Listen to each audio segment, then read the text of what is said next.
Ganjam जिलार Buguda block अंतर्गत भगवानपुर ग्राम में वज्रपात जनकर मृत्यु घटी। सूचना मुताबक भगवानपुर ग्रामर चित्रसेन साहू सबुदिन भली आज से निजर जमी आड़ को गाई गोरु चराइबा नहीं चित्रसेन घर को फेरुवा बेलू संध्या हो जाता।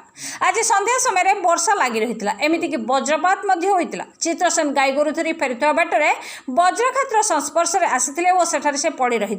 चित्रसेन चराइबा नहीं गाई गोरु घर को फेरी मात्र चित्रसेन आउ घर को फेरी नथिले, जाफल परिवार लोके चित्रसेन को खोजा लोड़ा करते जहाँकि चित्रसेन रास्तार पड़ता देखी और तांको शरीर में पोड़ा चिन्ह देखा पर ग्रामवासी को परिवार लोके जनाइथिले।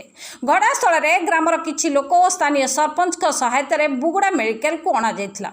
बुगुड़ा मेडिकल रे डाक्तर देखा पर चित्रसेन को मृत्यु घोषणा करथिले। वर्तमान बुगुड़ा थाना पुलिस मेडिकल रे पहुंची शव को जबत करी शव व्यवच्छेद पई प्रस्तुति चलाइछि। गंजाम जिला बुगुड़ारू सुनील कुमार दास का रिपोर्ट, ब्लैककैट न्यूज ओडिशा।